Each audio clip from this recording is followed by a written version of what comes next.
এই লিপস্টিকের শেডটা হচ্ছে আমার রিসেন্ট টাইমের মোস্ট ফেভারিট শেড। আমার ম্যাক্সিমাম লুকের সাথে আমি এই শেডটাই মেক করি।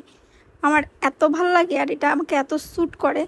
সো আমি যদি আপনাকে শুধুমাত্র লিপস্টিক আর হচ্ছে লিপ লাইনারের নামটা বলতাম, আপনি এটা করতে পারতেন না, বিকজ অফ এটার মধ্যে একটু টুকটাক আঁকিবুকি টানাটানির কাজ আছে আপু।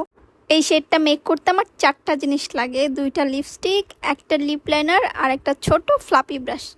সো লিপ লাইনারটা হচ্ছে মার্সের 14 নম্বর শেড বলতে পারেন, অথবা চকোবাটারও বলতে পারেন।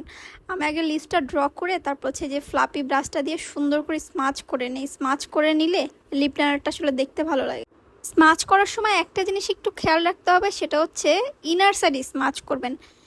লিপ লাইনারটা যেখানে ড্র করেন বা বাইরের সাইডে স্মাচ করা যাবে না। এরপর আমি যেটা করব সেটা হচ্ছে ওয়েট অ্যান্ড ওয়ার্ল্ডের একটা লিপস্টিক নিব। এটা খুবই কমন একটা শেড, এটা অনেকের কাছে আছে, গিভ মি মকা। এটা আমি 3 কোট করে দিব, মানে 3বার দিব। প্রথমবার অ্যাপ্লাই করার পরে ড্রাই হবে, সেকেন্ড টাইম অ্যাপ্লাই করব, সেকেন্ড টাইম ড্রাই হয়ে যাওয়ার পরে থার্ড টাইম আরেকবার কোট করে দিব। এখন যে শেডটা দেখা যাচ্ছে এই শেডটাও কিন্তু অনেক সুন্দর, কিন্তু আমি যেটা করি সেটা হচ্ছে আমার কাছে চাইনিজ একটা লিপস্টিক আছে হানি গ্লেজডের, এটা শেড নাম্বার হচ্ছে 2।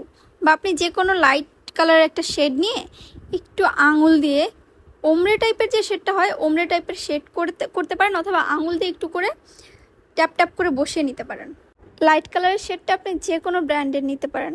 আমি যেটা ইউজ করছি এক্স্যাক্ট ওটাই হইতে হবে এমন কোনো কথা নাই, তবে খেয়াল রাখবেন পরিমাণটা যেন একদম কম হয়, অল্প পরিমাণে নেবেন।